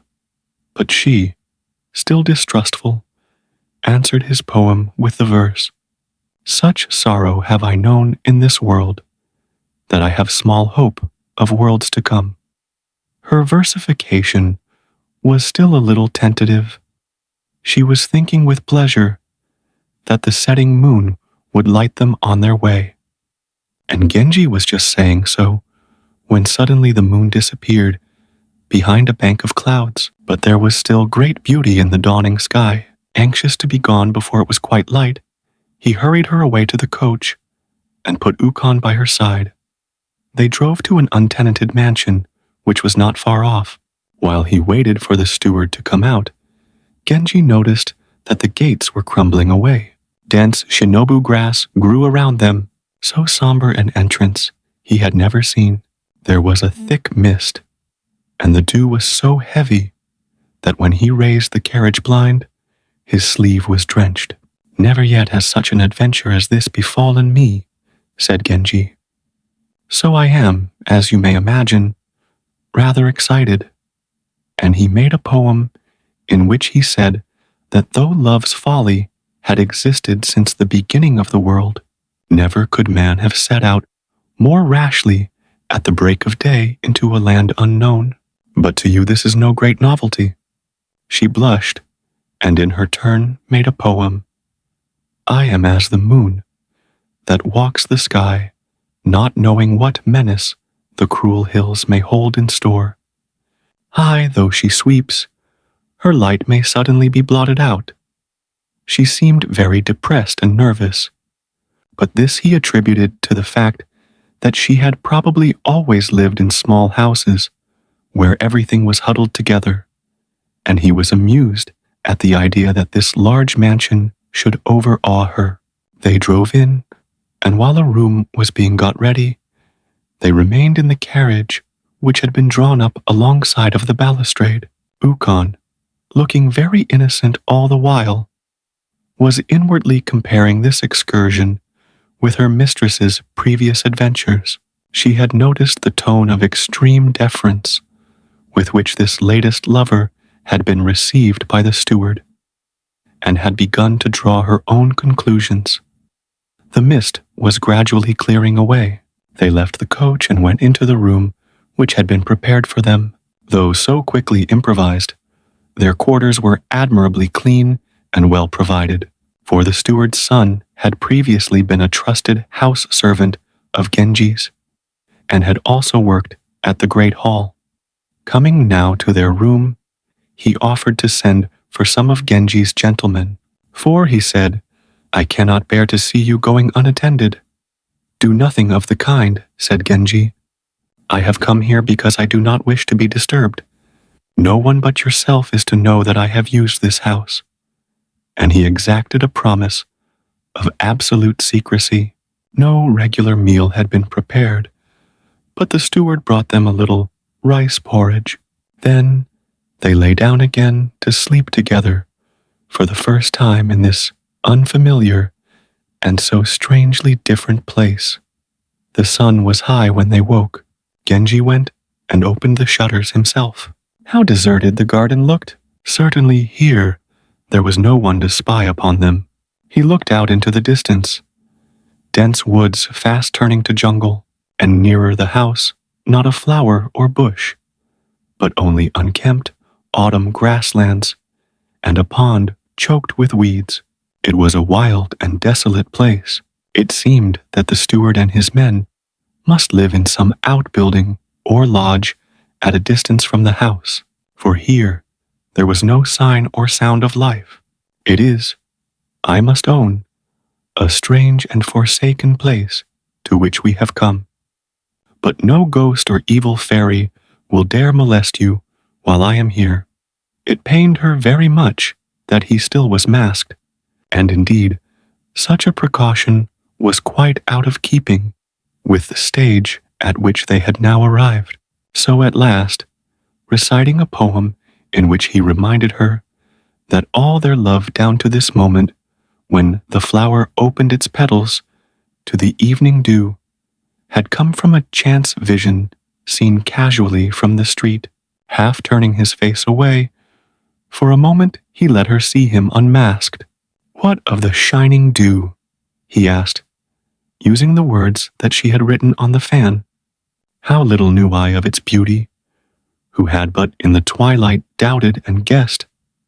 So she answered his poem in a low and halting voice. She need not have feared, for to him, poor as the verses were, they seemed delightful. And indeed, the beauty of his uncovered face, suddenly revealed to her in this black wilderness of dereliction and decay, surpassed all loveliness that she had ever dreamed of or imagined. I cannot wonder that while I still set this barrier between us, you did not choose to tell me all that I longed to know. But now, it would be very unkind of you not to tell me your name. I am like the fisherman's daughter in the song, she said. I have no name or home. But for all that she would not tell him who she was, she seemed much comforted that he had let her see him. Do as you please about it, said Genji at last. But for a while he was out of temper. Soon they had made it up again, and so the day passed. Presently, Koremitsu came to their quarters, bringing fruit and other viands. He would not come in, for he was frightened that Ukon would raid him mercilessly, for the part he had played in arranging the abduction of her mistress. He had now come to the conclusion that the lady must possess charms which he had wholly overlooked, or Genji would certainly never have taken all this trouble about her, and he was touched at his own magnanimity in surrendering to his master a prize which he might well have kept for himself. It was an evening of marvelous stillness. Genji sat watching the sky. The lady found the inner room, where she was sitting, depressingly dark and gloomy. He raised the blinds of the front room and came to sit with her. They watched the light of the sunset glowing in each other's eyes, and in her wonder at his adorable beauty and tenderness, she forgot all her fears. At last, she was shy with him no longer, and he thought that the newfound boldness and merriment became her very well. She lay by his side till night. He saw that she was again wearing the plaintive expression of a frightened child. So quickly closing the partition door, he brought in the great lamp, saying, "Outwardly, you are no longer shy with me, but I can see that deep down in your heart there is still some sediment of rancor and distrust. It is not kind to use me so." And again he was cross with her. What were the people at the palace thinking? Would he have been sent for? How far would the messengers pursue their search? He became quite agitated. Then there was the great lady in the 6th ward. What a frenzy she must be in. This time, however, she really had good cause to be jealous. These and other unpleasant considerations were crowding into his head when, looking at the girl who lay beside him so trustfully, unconscious of all that was going on in his mind, he was suddenly filled with an overwhelming tenderness towards her. How tiresome the other was, with her eternal susceptibilities, jealousies, and suspicions. For a while, at any rate, he would stop seeing her. As the night wore on, they began sometimes to doze. Suddenly, Genji saw standing over him the figure of a woman, tall and majestic. "You who think yourself so fine, how comes it that you have brought to toy with you here this worthless common creature, picked up at random in the streets? I am astonished and displeased." And with this, she made as though to drag the lady from his side. Thinking that this was some nightmare or hallucination, he roused himself and sat up. The lamp had gone out. Somewhat agitated, he drew his sword and laid it beside him, calling, as he did so, for Ukon. She came at once, looking a good deal scared herself. "Please wake the watchman in the cross wing," he said, "and tell him to bring a candle." "All in the dark like this?" "How can I?" she answered. "Don't be childish," said Genji, laughing, and clapped his hands. The sound echoed desolately through the empty house. He could not make anyone hear, and meanwhile, he noticed that his mistress was trembling from head to foot. What should he do? He was still undecided, when suddenly she burst out into a cold sweat. She seemed to be losing consciousness. "Do not fear, sir," said Ukon. "All her life, she has been subject to these nightmare fits." He remembered now how tired she had seemed in the morning, and how she had lain with her eyes turned upwards as though in pain. "I will go myself and wake someone," he said. "I am tired of clapping with only echoes to answer me. Do not leave her." And drawing Ukon towards the bed, he went in the direction of the main western door. But when he opened it, he found that the lamp in the crosswing had also gone out. A wind had risen. The few attendants he had brought with him were already in bed. There was, indeed, only the steward's son, the young man who had once been Genji's body servant, and the one young courtier who had attended him on all his visits. They answered when he called, and sprang to their feet. "Come with a candle," he said to the steward's son, "and tell my man to get his bow and keep on twanging the string as loud as he can. I wonder anyone should sleep so soundly in such a deserted place. What has happened to Koremitsu? He waited for some time, but as you seemed to have no need of him, he went home, saying he would be back at daybreak. Genji's man had been an imperial bowman, and making a tremendous din with his bow, he strode towards the steward's lodge, crying, "Fire! Fire!" at the top of his voice. The twanging of the bow reminded Genji of the palace. The roll call of night courtiers must be over. The bowman's roll call must be actually going on. It was not so very late. He groped his way back into the room. She was lying just as he had left her, with Ukon face downwards beside her. "What are you doing there?" he cried. "Have you gone mad with fright? You have heard, no doubt, that in such lonely places as this, fox spirits sometimes try to cast a spell upon men. But, dear people, you need not fear. I have come back, and will not let such creatures harm you." And so saying, he dragged Ukon from the bed. "Oh, sir," she said, "I felt so queer and frightened that I fell flat down upon my face. And what my poor lady must be going through, I dare not think." "Then try not to add to her fright," said Genji, and pushing her aside, bent over the prostrate form. The girl was scarcely breathing. He touched her. She was quite limp. She did not know him. Perhaps some accursed thing, some demon had tried to snatch her spirit away. She was so timid, so childishly helpless. The man came with the candle. Ukon was still too frightened to move. Genji placed a screen so as to hide the bed and called the man to him. It was, of course, contrary to etiquette that he should serve Genji himself, and he hesitated in embarrassment, not venturing even to ascend the dais. "Come here," said Genji impatiently. "Use your common sense." Reluctantly, the man gave him the light, and as he held it towards the bed, he saw for a moment the figure which had stood there in his dream, still hovering beside the pillow. Suddenly, it vanished. He had read in old tales of such apparitions and of their power, and was in great alarm. But for the moment, he was so full of concern for the lady, who now lay motionless on the bed, that he gave no thought to that menacing vision, and lying down beside her, began gently to move her limbs. Already they were growing cold. Her breathing had quite stopped. What could he do? To whom could he turn for help? He ought to send for a priest.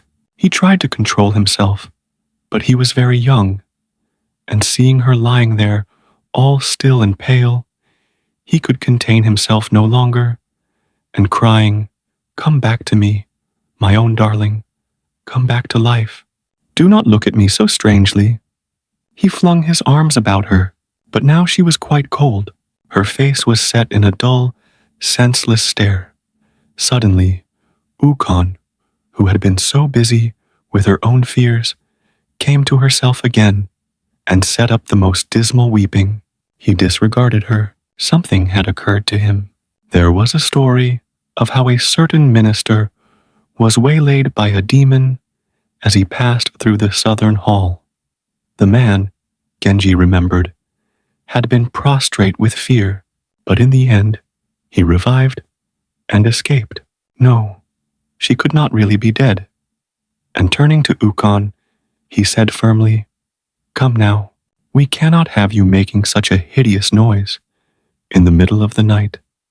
But he himself was stunned with grief, and though he gave Ukon distracted orders, scarce knew what he was doing.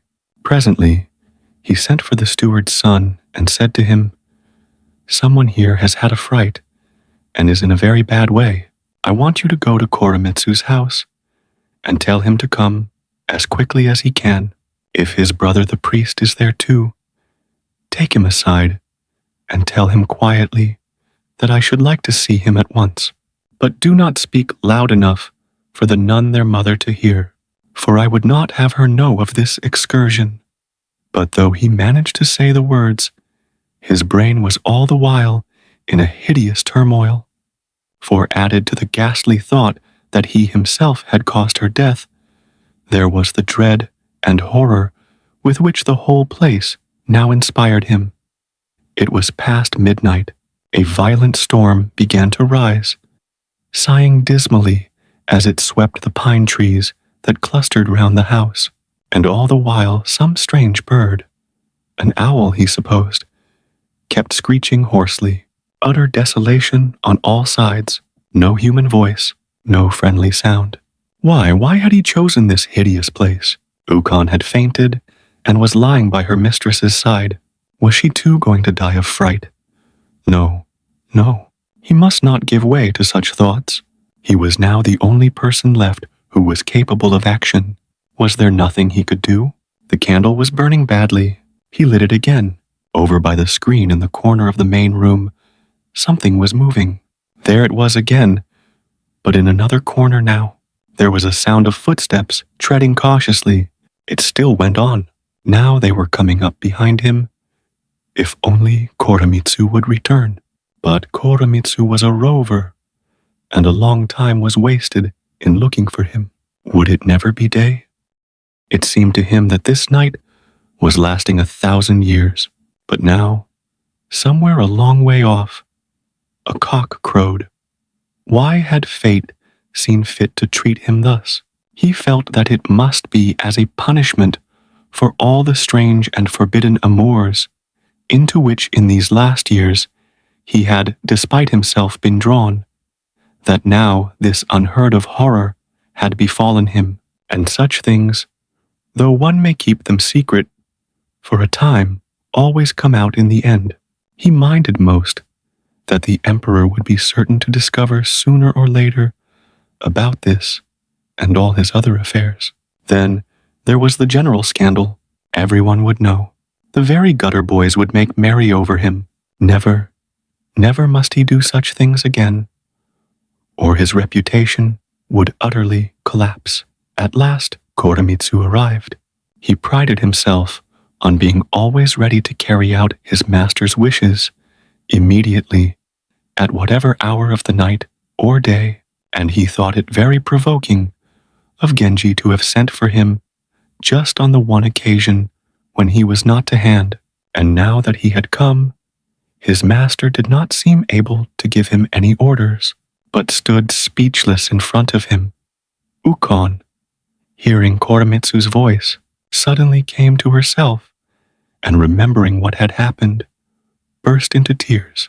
And now, Genji, who while he alone was there, had supported and encouraged the weeping maid-servant, relieved at last, by Koremitsu could contain himself no longer, and suddenly realizing again the terrible thing that had befallen him, he burst into uncontrollable weeping. Something horrible has happened here, he managed to say at last. Too dreadful to explain.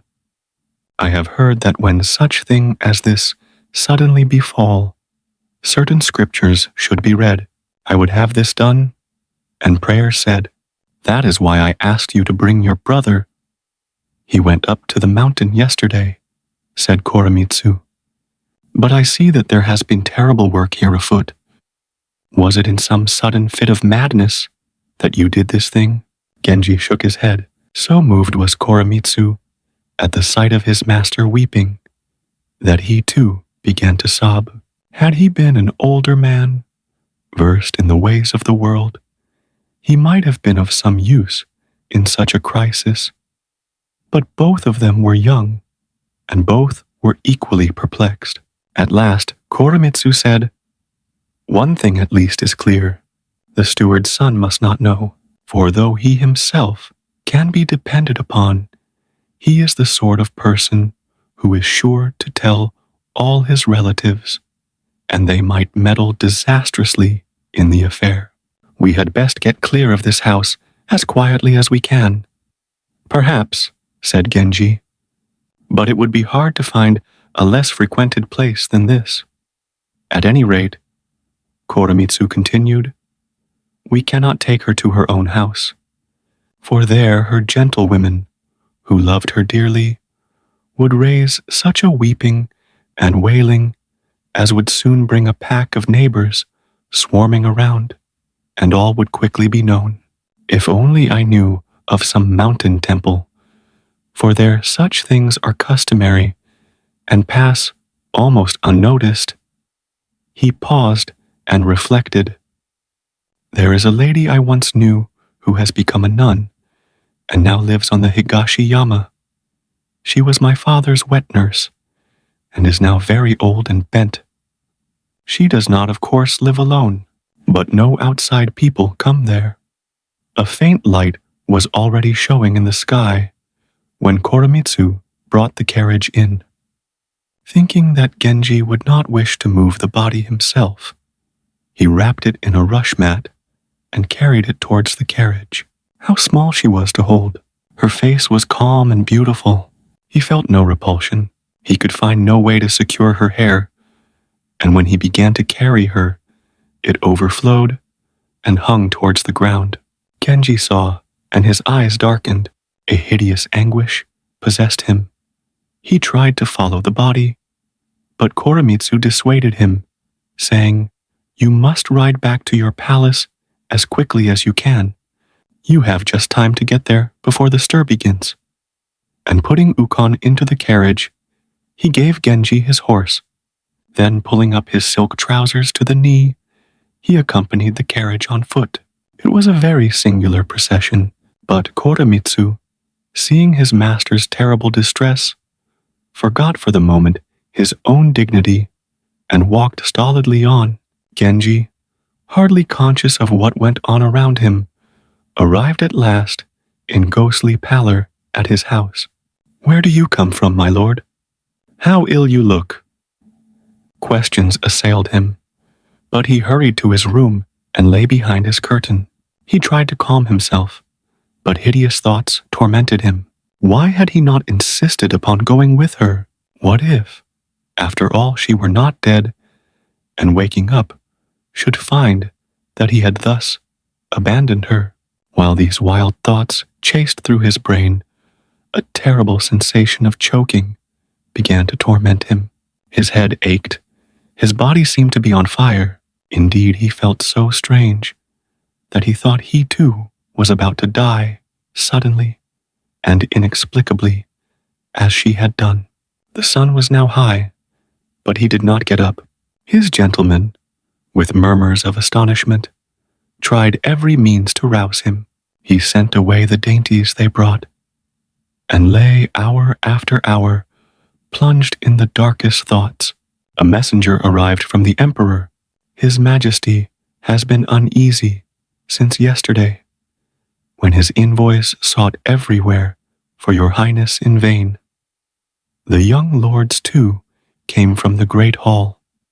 He would see none of them, but to know Chujo, and even him he made stand outside his curtain while he spoke to him. "My foster mother has been very ill since the 5th month.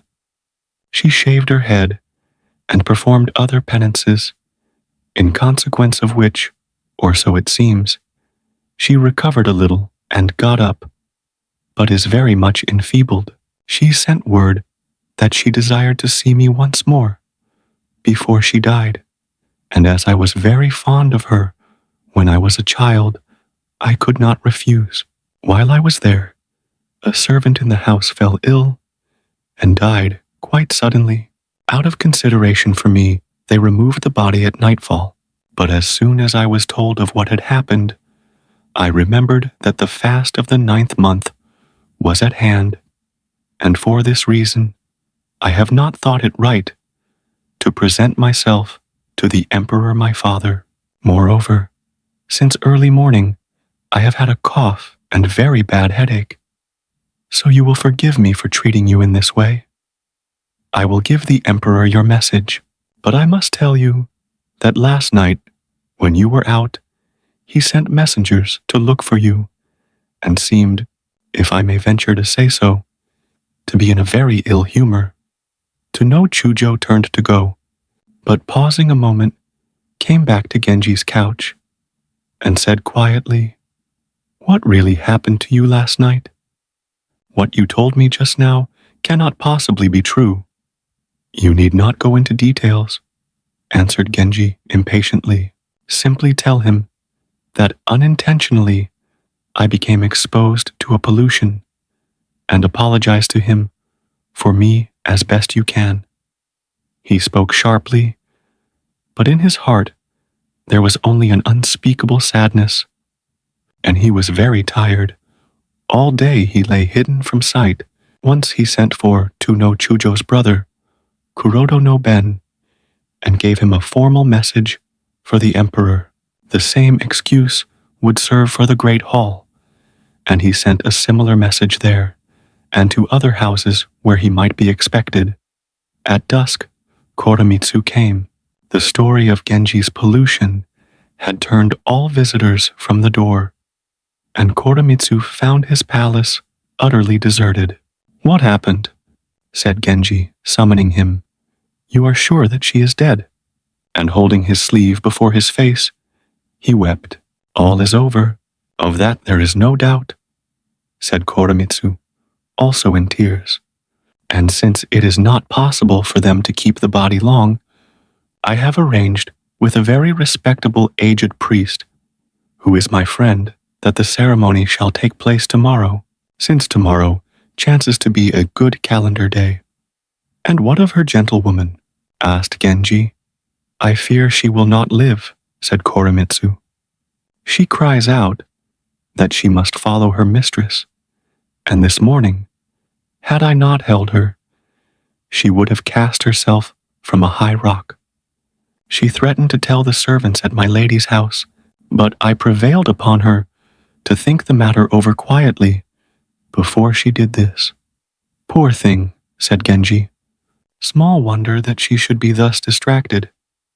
I too am feeling strangely disordered, and do not know what will become of me. Torment yourself no more, said Koremitsu. All things happen as they must. Here is one who will handle this matter very prudently for you, and none shall be the wiser. Happen as they must. You are right, said Genji, and so I try to persuade myself, but in the pursuit of one's own wanton pleasures, to have done harm and to have caused someone's death, that is a hideous crime, a terrible load of sin to bear with me through the world. Do not tell even your sister, much less your mother, the nun, for I am ashamed that she should even know I have ever done that kind of thing. Do not fear, answered Koremitsu. Even to the priests, who must to a certain extent be let into the secret, I have told a long made-up tale, and Genji felt a little easier in his mind. The waiting women of his palace were sorely puzzled. First he says he has been defiled and cannot go to court, and now he sits whispering and sighing. What could it all mean? Again, I beg you, said Genji at last, to see that everything is done as it should be. He was thinking all the time of the elaborate court funerals which he had witnessed. He had, indeed, seen no others, and imagined Koremitsu directing a complicated succession of rituals. I will do what I can. It will be no such great matter, he answered, and turned to go. Suddenly, Genji could bear no longer the thought that he should never see her again. You will think it very foolish of me, he said, but I am coming with you. I shall ride on horseback, if your heart is set upon it, said Koremitsu. It is not for me to reason with you. Let us start soon, so that we may be back before the night is over. So putting on the hunting dress and other garments in which he had disguised himself before, he left his room. Already the most hideous anguish possessed him, and now, as he set out upon this strange journey, to the dark thoughts that filled his mind was added a dread lest his visit might rouse to some fresh fury the mysterious power which had destroyed her. Should he go? He hesitated, but though he knew that this way lay no cure for his sadness, Yet if he did not see her now, never again, perhaps in any life to come, would he meet the face and form that he had loved so well. So with Koremitsu and the one same groom to bear him company, he set out upon the road. The way seemed endless. The moon of the 17th night had risen and lit up the whole space of the Kamo plain, and in the light of the outrunners' torches, the countryside towards Toribeno now came dimly into sight. But Genji, in his sickness and despair, saw none of this, and suddenly, waking from the stupor into which he had fallen, found that they had arrived. The nun's cell was in a chapel built against the wall of a wooden house. It was a desolate spot, but the chapel itself was very beautiful. The light of the visitors' torches flickered through the open door. In the inner room there was no sound but that of a woman weeping by herself. In the outer room were several priests talking together, or was it praying? In hushed voices, in the neighboring temples, vespers were over, and there was absolute stillness. Only towards the Kiyomizu were lights visible, and many figures seemed to throng the hillside. A senior priest, son of the aged nun, now began to recite the scriptures in an impressive voice, and Genji, as he listened, felt the tears come into his eyes. He went in. Ukon was lying behind a screen. When she heard him enter, she turned the lamp to the wall. What terrible thing was she trying to hide from him? But when he came nearer, he saw to his joy that the dead lady was not changed in any way whatsoever, but lay there very calm and beautiful, and feeling no horror or fear at all, he took her hand and said, "Speak to me once again. Tell me why, for so short a while, you came to me and filled my heart with gladness, and then so soon forsook me. Who loved you so well?" And he wept long and bitterly by her side. The priests did not know who he was, but they were touched by his evident misery, and themselves shed tears.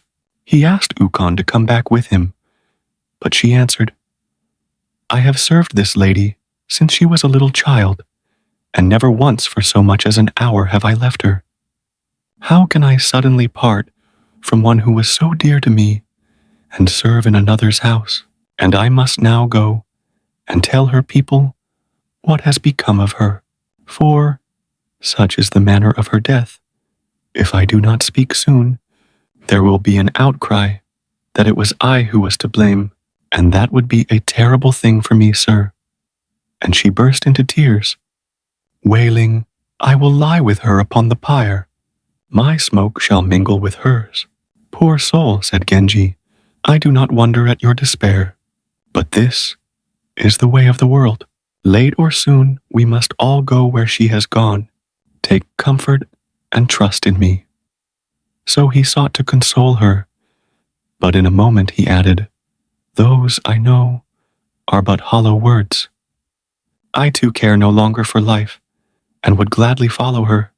So he spoke, giving her in the end but little comfort. "The night is far spent," said Koremitsu. "We must now be on our way." And so, with many backward looks and a heart full to bursting, he left the house.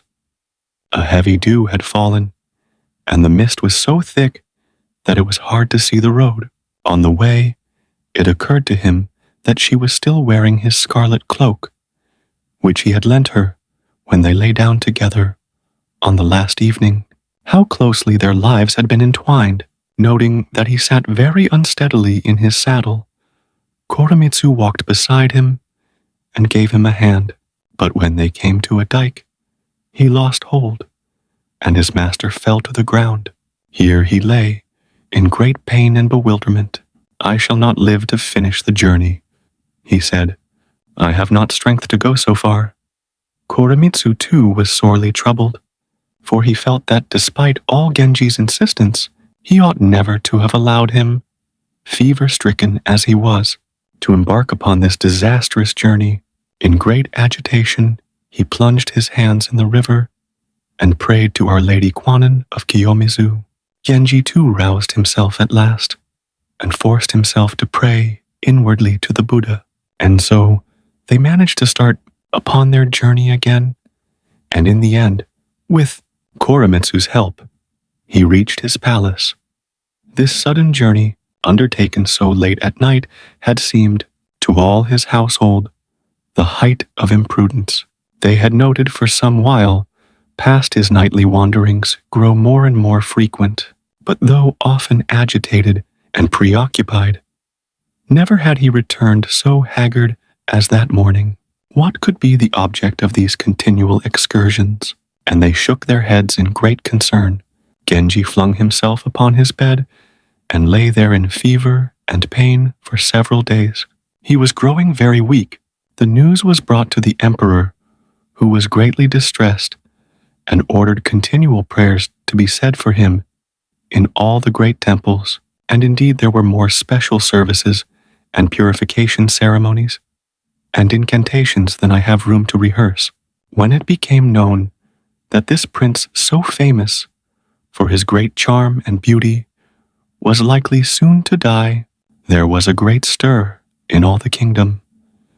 Sick though he was, he did not forget to send for Ukon and have her enrolled among his gentlewomen.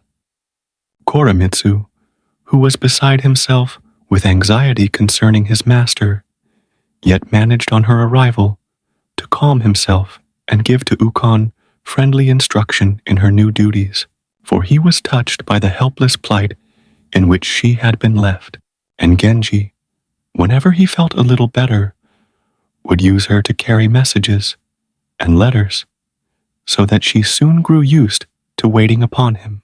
She was dressed in deep black, and though not at all handsome, was a pleasant enough-looking woman.